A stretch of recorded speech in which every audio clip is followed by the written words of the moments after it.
The screech of rubber on my driveway wasn't mine. But the intrusive shadow looming over my garage door definitely belonged to Mrs. Gable. I watched through the Nest Cam as she pressed her powdered nose against the glass, her fingers trembling with a frantic, self-righteous energy that signaled a coming storm. How does someone find so much time to ruin a Tuesday morning? I said. The sound heavy and stale in the quiet of my kitchen, smelling the faint, bitter aroma of over-roasted coffee. I knew this woman was a nightmare the day I moved into this pristine, white picket fence purgatory. But I didn't think she'd actually try to breach the perimeter. My heart thudded against my ribs. The rhythmic thumping that echoed the aggressive tapping of her manicured nails against the metal door. Click, click, click. It was the sound of a woman who hadn't been told no since the Reagan administration. I leaned against the counter, feeling the cool granite under my palms, trying to decide if I should intervene now or let the inevitable train wreck happen. The humid morning air was thick with the scent of freshly cut grass and the suffocating arrogance of the Sunnyvale Homeowners Association. Mrs. Gable, known to the neighborhood kids as the Vulture, wasn't just a nosy neighbor. She was the self-appointed guardian of a standard that only existed in her warped, elitist imagination. I heard the distinctive beep-boop of my garage keypad being mashed. Is she serious? Is she actually trying to guess my code?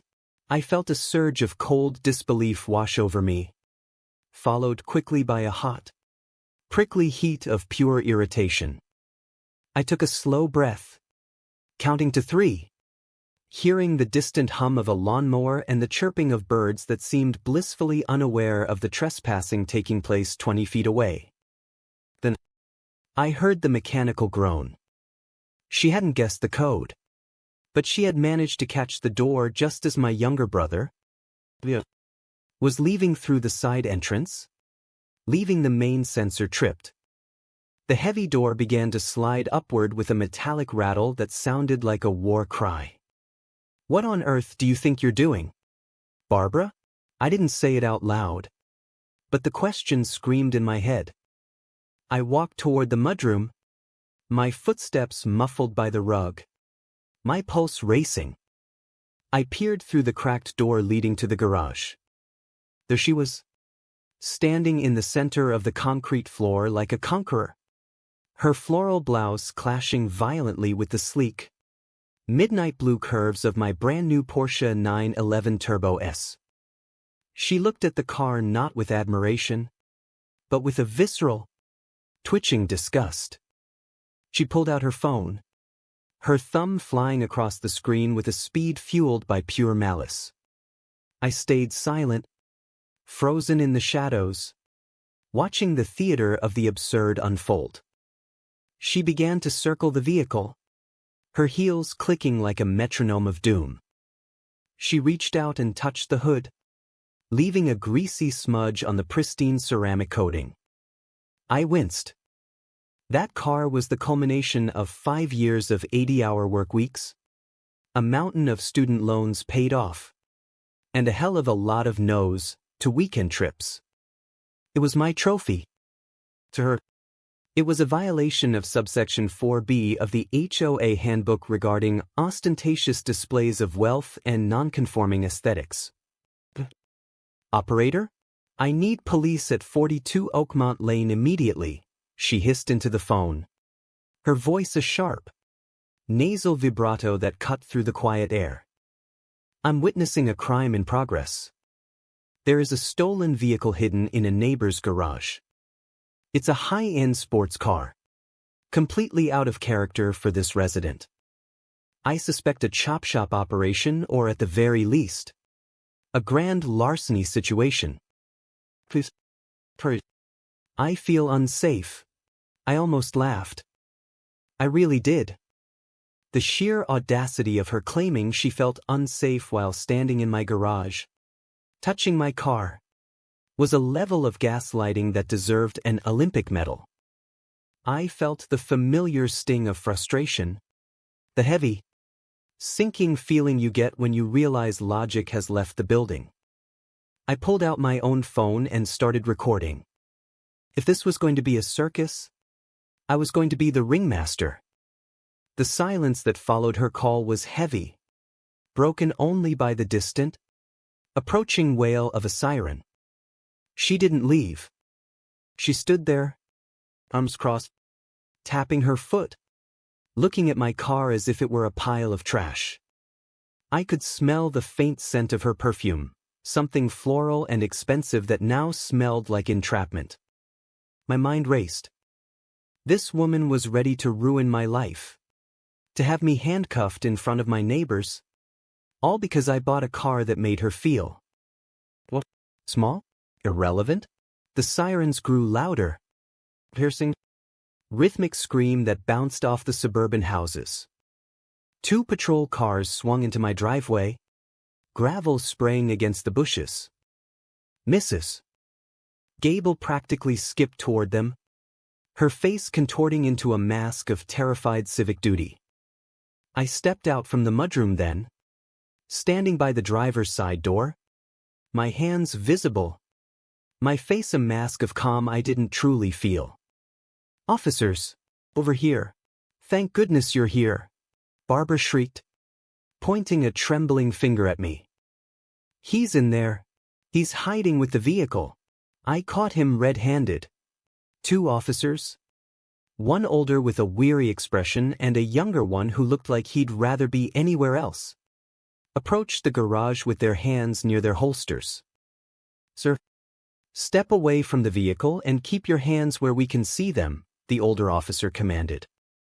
"Happy to, sir," I said, my voice steady, though my heart was hammering against my ribs like a trapped bird.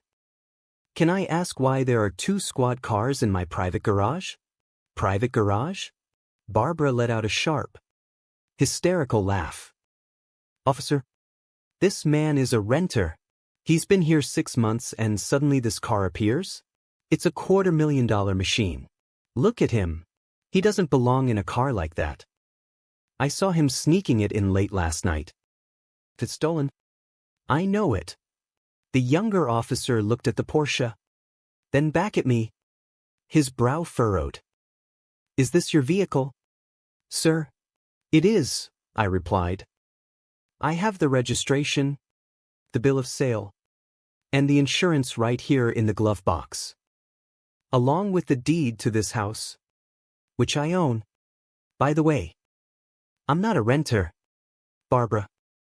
I just don't feel the need to broadcast my financial status to the HOA board." Barbara's face turned a shade of purple I hadn't seen outside of an eggplant. "He's lying. He's forged the documents. Look at how he's dressed.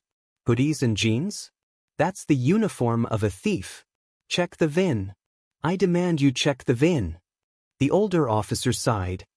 The long, weary sound that seemed to deflate Barbara's sails for a split second. "Ma'am, step back." "Sir, if you could provide those documents." I walked slowly to the passenger side, opened the glove box, and handed over the folder. As the officer reviewed the papers, I looked at Barbara. She was vibrating with a frantic, desperate energy, her eyes darting around as if looking for another crime to report.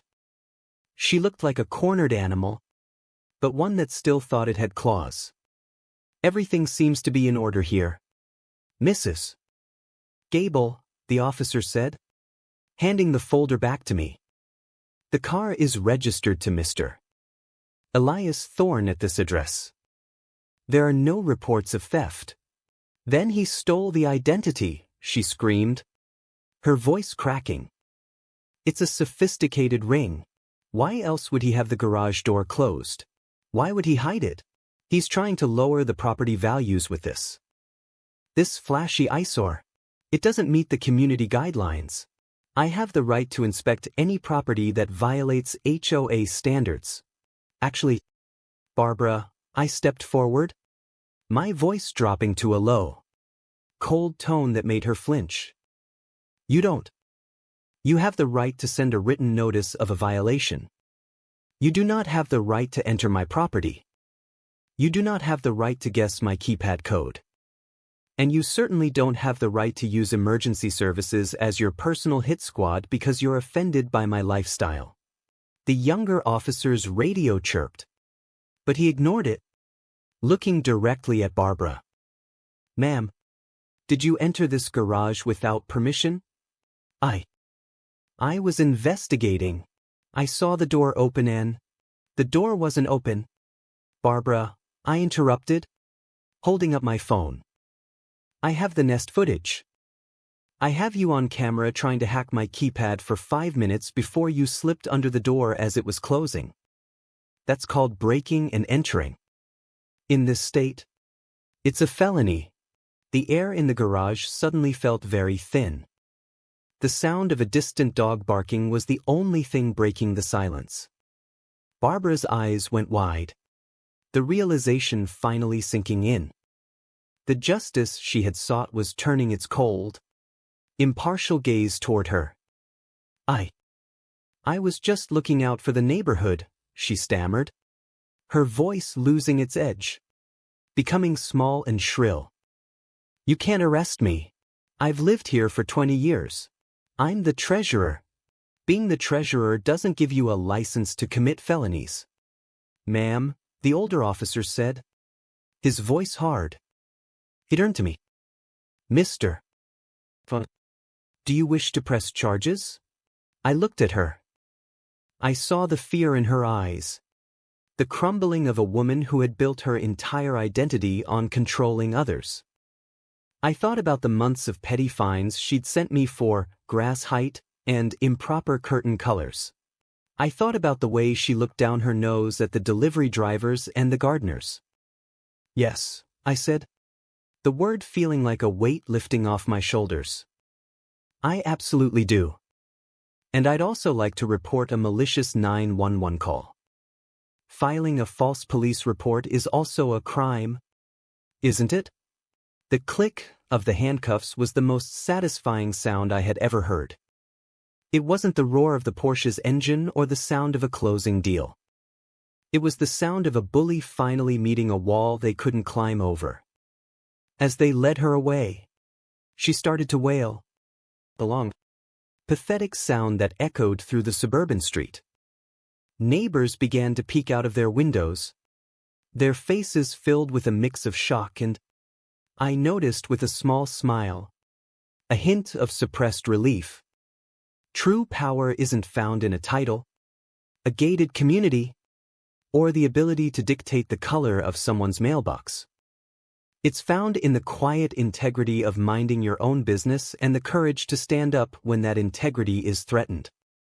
As the police cruisers pulled away, leaving my driveway quiet once more, I realized that the standard of a neighborhood isn't kept by those who watch for flaws, but by those who respect the boundaries of their neighbors.